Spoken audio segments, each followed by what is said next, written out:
अनिल अंबानी का नाम तो आपने सुना होगा।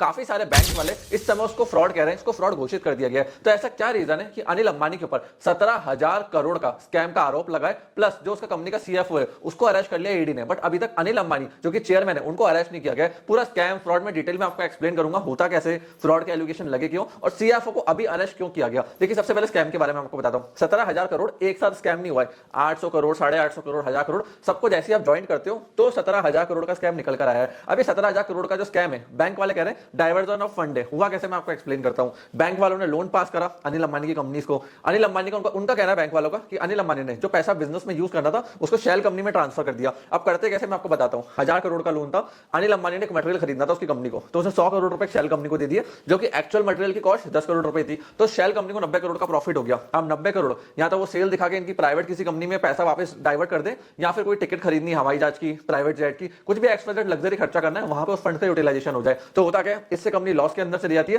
कंपनी को काफी ज्यादा डैमेज होता है, और जो बैंक का लोन है वापस जा नहीं पाता है, क्योंकि जब बिजनेस ही लॉस में चला गया तो लोन कैसे वापस होगा। और एक कंपनी सेक्ट में कंसेप्ट होता है, अगर कोई प्राइवेट लिमिटेड कंपनी एलएलपी है या जितनी पब्लिक लिमिटेड कंपनी होती है, इनके जो शेयर होल्डर्स होते हैं ना, इनकी लायबिलिटी शेयर्स तक लिमिटेड होती है, तो बैंक अलर्ट होगी तो कंपनी होगी, पर्सनल असेट्स इनके हैम्पर नहीं होते। तो ऐसे करके ये पूरा स्कैम करते हैं कि शेल कंपनियां बना ली, उनको 10 रुपए का माल उनसे 100 रुपए का खरीद रहे ताकि 90 रुपए का उनको प्रॉफिट हो।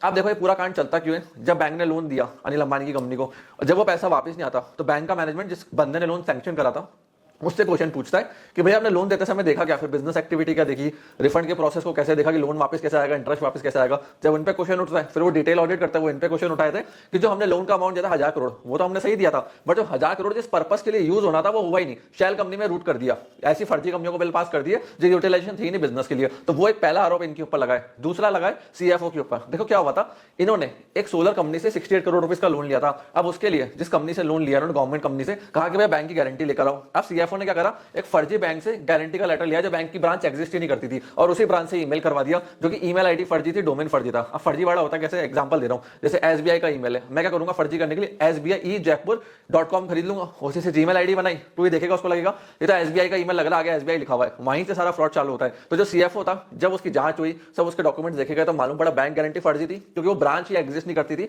जहां से गारंटी आई है, डोमेन आईडी कंप्लीटली फर्जी थी, इसीलिए सीएफओ को अरेस्ट किया गया। बट फिर अनिल अंबानी को अरेस्ट क्यों नहीं किया गया। चेयरमैन तो भैया वही है, मालिक तो वही है। देखो अनिल अंबानी 3.5 साल से कंपनी के बोर्ड पे नहीं है, 3.5 साल पहले ही उनको रेस्ट्रिक्शन डाल दी गई थी। जब 3.5 साल से बंदा बोर्ड के ऊपर एक्टिव नहीं है तो मतलब ऑपरेशंस नहीं देख रहा, डे टू डे एक्टिविटी नहीं देख रहा है, इसका मतलब उसका इन्वॉल्वमेंट नहीं है, इसलिए सीएफओ को अरेस्ट किया गया। अनिल अंबानी को अरेस्ट नहीं किया गया, उनसे सिर्फ डेटा लिया है, जांच करी है, और मैटर अभी चल रहा है, ईडी पूरा इन्वेस्टिगेशन कर रहा है कि भैया पैसे डाइवर्ट हुए कैसे। क्योंकि देखो मैं आपको एक्सप्लेन करता हूं, जो ये मनी डाइवर्जन होता है ना, इसके पीछे जो लोग इन्वॉल्व होते हैं वो आम लोग नहीं होते। कोई 100 करोड़ का फ्रॉड कर रहा है, 500 1000 करोड़ का कर रहा है, तो पूरे प्लानिंग के साथ करते हैं, दिमाग लगा के करते हैं। आज जैसे लेट्स सपोज मैंने एक शेल कंपनी दुबई के आसपास की खोल ली किसी आइलैंड में जाके, वहां पर मैंने 50 करोड़ रुपए पार्क कर दिए, मेरे ब्लैक मनी था मेरा। अब उसी कंपनी से मैं एमिरेट्स की फर्स्ट क्लास की टिकट खरीद रहा हूँ न्यूयॉर्क जाने के लिए, यूएस जाने के लिए, जो कि अराउंड मेरे को पड़ेगी 22 लाख रुपए की। उस कंपनी ने 22 लाख रुपए की टिकट खरीदी, एमिरेट्स को पैसे दे दिए ऑनलाइन, टिकट मेरे पास ईमेल के ऊपर आ गई, मैं फर्स्ट क्लास में बैठा दिल्ली से यूएस पहुंच गया।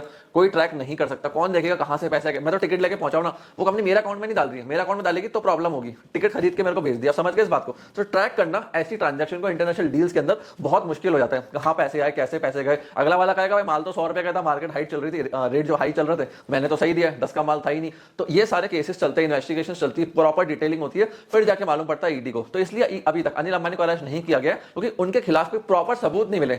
ये सारे सिर्फ एलिगेशंस हैं कि भैया ऐसे फंड्स का डाइवर्जन हुआ है, यहां से हुआ है, बट ऐसा कोई पक्का कहते हैं ना सबूत नहीं मिला। सीएफओ के अगेंस्ट मिल गया कि भैया देखो बैंक की ब्रांच एग्जिस्ट नहीं करती थी, डोमेन आईडी फर्जी थी, इसलिए सीएफओ को अरेस्ट किया गया। सो फ्रेंड्स ये पूरा स्कैम था अनिल अंबानी की कंपनी का, कि उन्होंने जो लोन का फंड है, जो पैसे हैं, उसको डाइवर्ट करा फर्जी कंपनी के अंदर, मतलब कहते हैं ना शेल कंपनीज के अंदर, जिन पे उन्हीं का कंट्रोल था या दोस्त का था, रिश्तेदार का था, और वो फंड वापस रोटेट करके अनिल अंबानी को ऐसा प्रॉफिट मिला। सो फ्रेंड्स अगर आप धंधा चला रहे हैं, छोटा मोटा स्कैम करने की भी सोच रहे हैं ना, कि बैंक से लोन लेके आज के टाइम 5-10 करोड़ 50 करोड़ का स्कैम कर लेंगे, तो कभी मत सोचना, कभी भी आप ईडी या पीएमएल में आज के टाइम में अटक सकते हो। एक बार फंस गए आप क्रिप्टो वगैरह के स्कैम में, P2P के पेमेंट के स्कैम में, निकलना बहुत मुश्किल हो जाता है। तो ये पूरा स्कैम का मैंने आपको इजी वे में एक्सप्लेन करा। काफी सारे लोग कमेंट कर रहे थे कि सर अनिल अंबानी के ऊपर क्या चल रहा है, क्या मैटर है कॉर्पोरेट का, क्यों उनके ऊपर इतने सारे एलिगेशंस लगाए गए। सो फ्रेंड्स मैं आशा करता हूं काफी सारी इंफॉर्मेटिव चीजें आपको इस वीडियो से मिली होगी। वीडियो पसंद आए तो लाइक कर देना, चैनल को लाल कलर का बटन दबा के सब्सक्राइब कर देना।